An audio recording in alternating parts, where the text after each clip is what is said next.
ওরে আবু মাহজুরা, কেমন দেখা যায় তোমারে, তুমি সামনের চুল কাটো না কেন? আবু মাহজুরা বলে, আমি হাঁটু গেড়ে পেয়ারা নবীর সামনে বসেছিলাম, আমার এই মাথার চুলের মধ্যে মুবারক হাত লাগিয়ে বিশ্বনবী নিজে আমাকে আজানের প্রতিটা বাক্য শিক্ষা দিয়েছেন। বিশ্বনবীর মোবারক হাত, পবিত্র হাত আমার মাথার চুলের যেই জায়গায় লেগেছে, আমি চাই ওই চুলগুলা নিয়ে আমি আমার কবরের ভিতরে যাব। সাইয়েদনা আবু মাহজুরা রাদিয়াল্লাহু তাআলা আনহু ইন্তেকালের আগের পর্যন্ত মাথার সামনের চুলগুলা কাটে নাই। মাথার সামনের চুল তিনি কাটেন নাই। সুবহানাল্লাহ বিহামদিহি। কেমন ভালোবাসতেন বিশ্বনবী সাহাবীদেরকে। আবু মাহজুরা রাদিয়াল্লাহু তাআলা আনহু মক্কার মুয়াজ্জিন, আগে ছিল মুশরিক, পরে হইছে মুমিন। উনি কিভাবে মুমিন হইলেন এই ঘটনাটা একটু আপনাদের শোনাতে চাই। আবু মাহজুরা রাদিয়াল্লাহু তাআলা আনহু কিভাবে মুসলিম হলেন আওয়াজ করে শুনেন। হুনাইনের যুদ্ধ ৮ম হিজরি, বিষ্ণু ঈসা ইসলাম হুনাইনের যুদ্ধ শেষে ফিরতেছেন। পথিমধ্যে বেলাল রাদিয়াল্লাহু তাআলা হুনাইনের যুদ্ধে ৮ম হিজরি। কত হিজরি সবাই বলেন না একটু, কত হিজরি? ৮ম হিজরিতে হুনাইনের যুদ্ধে রাসূল সাল্লাল্লাহু আলাইহি ওয়াসাল্লাম ফিরে আসতেছেন মদিনায়। পথিমধ্যে বেলাল রাদিয়াল্লাহু তাআলা আনহু আযান দিচ্ছেন। কি দিচ্ছেন? তো পাশে ছিল মুশরিকদের একটা পল্লী, কিছু মুশরিক তরুণ, কিছু অমুসলিম কিশোর, তারা আযানকে ব্যঙ্গ করতেছে। আমাদের বাংলায় মুখ ভেঙ্গানো বলে আর কি। বেলাল রাদিয়াল্লাহু তাআলা আনহু আযান দিচ্ছেন, ওই বাচ্চাগুলো মুশরিক, তো ওরা আযানকে ব্যঙ্গ করতেছে, বিকৃতি করে ওরাও আযান দিচ্ছে। উদ্দেশ্য হচ্ছে আযানকে নিয়ে ঠাট্টা করা। উদ্দেশ্য কি? ঠাট্টা করা।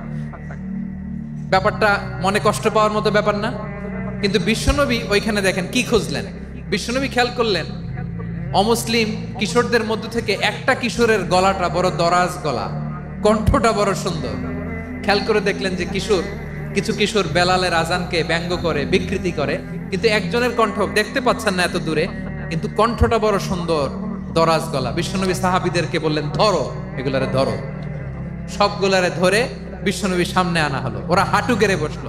বিশ্বনবী বললেন, তোমাদের মধ্যে কে যেন ব্যঙ্গ করে আযান দিচ্ছিল, তার গলাটা বড় উঁচু, গলার বেসটা বড় মজবুত, মেলোডিয়াস, সুমধুর কণ্ঠ, কে? আবু মাহজুরা বলে, আমার বন্ধুরা সবাই আমার দিকে আঙ্গুল দেখায়, আমি পড়ে গেছি বিপদে। রাসূল সাল্লাল্লাহু আলাইহি ওয়াসাল্লাম বাকি অমুসলিম তরুণদেরকে ছেড়ে দিলেন, বললেন তোমরা যাও। এবার আবু মাহজুরারে পাইছে। আবু মাহজুরার চুলের মধ্যে হাত দিলেন বিশ্বনবী, মাথায় হাত দিয়ে বললেন, এবার আযান দাও দেখি। আবু মাহজুরা বলে, আমি তো আযান দিতে জানি না, কারণ আমি তো বেলালেরটা শুইনা দিছি, আমার তো মুখস্থ নাই, আমি তো আযান দিতে জানি না। বিশ্বনবী বললেন, জানো না? তাহলে আসো, আমি তোমারে শিখাই দেই। সুবহানাল্লাহ পড়ো। আবু মাহজুরা হাঁটু গেড়ে বসে, বিশ্বনবীর মোবারক হাত আবু মাহজুরার চুলের মধ্যে। বিশ্বনবী আযানের মুআল্লিম আবু মাহজুরাকে বলতেছে, ঠিক আছে তোমারে শিখাই দিচ্ছি, আমি যা যা বলবো আমার সাথে সাথে বলো, পারবা? আবু মাহজুরা বলে, পারবো। বিশ্বনবী আযান দিচ্ছেন, মাথায় হাত দিয়ে আল্লাহু আকবার,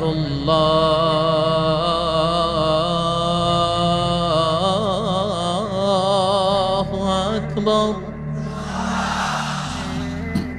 আবু মাহজুরা এই বাক্যটা পড়লেন। বিশ্বনবী দ্বিতীয় বাক্য পড়তে আরম্ভ করলেন, আল্লাহু আকবার, আল্লাহু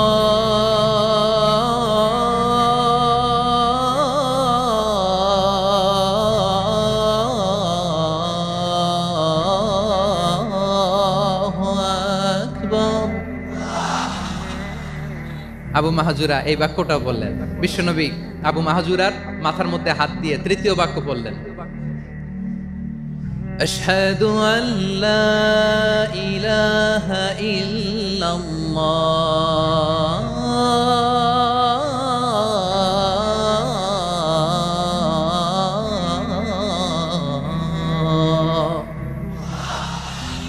আবু মাহজুরা তৃতীয় বাক্য বললেন। বিশ্বনবী একটা বাক্য পরে আবু মাহজুরা পরে, বিশ্বনবী পরে আবু মাহজুরা পরে। আবু মাহজুরা কিন্তু অমুসলিম, মুশরিক। আবু মাহজুরা বলে, এক একটা বাক্য পড়ি আমার কলিজাটা গলে ঠান্ডা হয়ে যায়। এতদিন মোহাম্মদকে গালি দিতাম, এখন মোহাম্মদ আমার মাথায় যখন হাত রাখছে আমার সারা শরীর ঠান্ডা হয়ে গেছে। বিশ্বনবী আজান শিখাচ্ছেন, একটা একটা বাক্য পড়ে, আবু মাহজুরাও পড়ে, বিশ্বনবী পড়ে, আবু মাহজুরাও পড়ে। পুরো বাক্যগুলো যখন শেষ, আজান শেষ, আবু মাহজুরাও যখন পুরো আজান পড়লেন, আবু মাহজুরা বললেন, এতদিন মোহাম্মদের চেহারা দেখলে আমার ঘৃণা লাগতো, আজ থেকে মোহাম্মদের চেহারার চেয়ে প্রিয় চেহারা আমার কাছে নাই। আবু মাহজুরা বললেন, ও মুহাম্মদ, আজানের বাক্য তো আপনি আমারে শেখালেন, এখানেই শেষ করবেন না, আপনি আমারে পড়ায় দেন, লা ইলাহা ইল্লাল্লাহু মুহাম্মাদুর রাসূলুল্লাহ সাল্লাল্লাহু আলাইহি ওয়াসাল্লাম। বিশ্বনবীর সাথে দাঁড়িয়ে উনি শাহাদা পড়ে মুসলমান হয়ে গেলেন। এবার আবু মাহজুরা বলে, ইয়া রাসূলুল্লাহ, ইয়া হাবিবাল্লাহ, আমি মুমিন হয়েছি, মুসলমান হয়েছি, আপনার কাছ থেকে আজান শিখার সৌভাগ্য আমি লাভ করেছি গো নবী।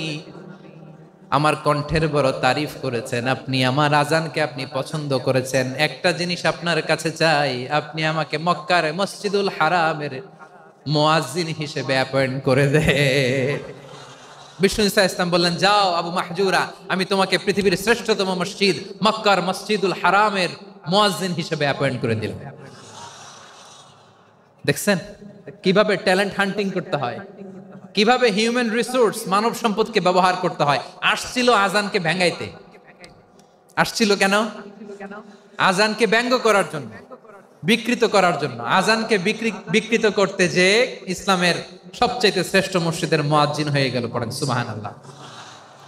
হযরত আবু মাহজুরা রাদিয়াল্লাহু তাআলা আনহু ওনার এই সুললিত কণ্ঠ ব্যবহার করে মসজিদুল হারামে এত সুন্দর করে আল্লাহু আকবার বলে আজান দিতেন, মানুষগুলোর, মুসল্লিগুলোর, মক্কাবাসীর হৃদয়কে তিনি বিগলিত করে দিতেন, মানুষের হৃদয়কে ঠান্ডা হয়ে যেত। শুধু এখানেই শেষ না আমার যশোরের ভাইয়েরা, বিশ্বনবী যখন সাইয়েদনা আবু মাহজুরা রাদিয়াল্লাহু তাআলা আনহুকে আজান শিখাচ্ছিলেন, বলেন তো বিশ্বনবীর হাতটা কোথায় ছিল? আবু মাহজুরার মাথার সামনে, এই চুলের উপরে ছিল।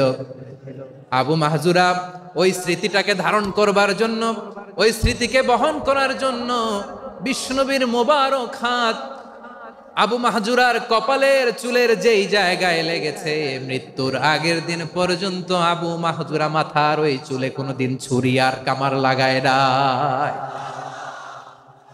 সেখানে কেচি লাগায় নাই, চুলের মধ্যে খুর লাগায় নাই। আবু মাহজুরা ডান দিকের চুল কাটতো, বাম দিকের চুল কাটতো, পেছনের চুল কাটতো, সামনের চুল কাটতো না। আবু মাহজুরা রাদিয়াল্লাহু তাআলা আনহুর সামনের চুলগুলো বড় হতে হতে যখন এত বড় হয়ে যায়, তিনি চুলগুলো পেঁচিয়ে মাথার মধ্যে রাখতেন, তারপরে তিনি পাগড়ি পরতেন। সবাই জিজ্ঞেস করতো, আবু মাহজুরা, এটা আবার কেমন স্টাইল? দেখতে তোমারে কি বিদঘুটে লাগে, কেমন অড লাগে, কেমন খারাপ দেখা যায়। মক্কায় এমন কোন মানুষ তো দেখি নাই, ডানে চুল কাটে, বায়ে চুল কাটে, পেছনে চুল কাটে, সামনে কাটে না। ওরে আবু মাহজুরা, কেমন দেখা যায় তোমারে, তুমি সামনের চুল কাটো না কেন?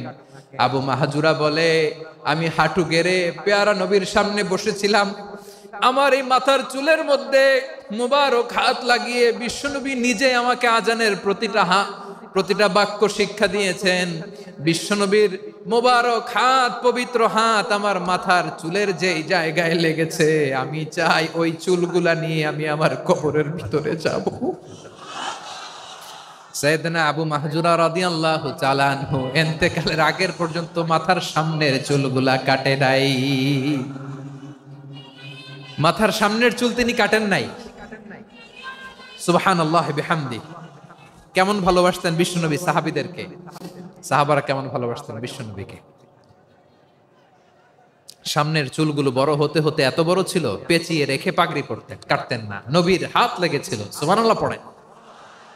তাহলে what is the lesson, moral of the story কি? মোরাল অফ দ্য স্টোরি হচ্ছে, আসছিল আজানকে ব্যঙ্গ করার জন্য, বিকৃত করার জন্য, হয়ে গেল মসজিদুল হারামের মুয়াজ্জিন। দেখেন বিশ্বনবী একটা খারাপ সিচুয়েশনের মধ্যে থেকে কি ভালো জিনিস বের করে আনলেন। আমি যে শুরুতে বলেছি কিভাবে তিনি হিউম্যান রিসোর্সকে ডেভেলপ করেছেন, ম্যানেজ করেছেন।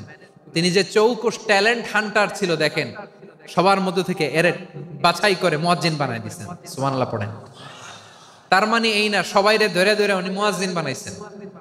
যার যেই ট্যালেন্ট আছে তাকে ওই কাজে অ্যাসাইন করেছেন, যার যেই প্রতিভা আছে তার প্রতিভাকে ইসলামের কাজে লাগিয়েছেন। সুবহানাল্লাহ পড়েন। যায়েদ বিন সাবিত রাদিয়াল্লাহু তাআলা আনহু নাম শুনেছেন? যশোর কথা বেরোয় না। যদি জিগায় সালমান খানের নাম শুনছেন, সবাই হাত তুলবে, জি হুজুর শুনছি, মানে সব দেখা শেষ। সালমান খান, আমির খান, অমুক খান, সব খান মুখস্থ, কিন্তু যায়েদ বিন সাবিতের নাম মুখস্থ নাই মুসলমানদের। যেই সাহাবী মাথার সামনের চুল কাটে নাই, মসজিদুল হারামের মুয়াজ্জিন বানাইছেন বিশ্বনবী, সাহাবীর নাম কি? খায়া ফেলাইছে, স্লোগানের সাথে খায়া ফেলাইছে। আবু মাহজুরা, কি নাম? আবু মাহজুরা আল জুমাহি রাদিয়াল্লাহু তাআলা আনহু। এই নামটা আজকে নিয়ে যাইতে হবে যশোর। আবু মাহজুরা রাদিয়াল্লাহু তাআলা আনহু।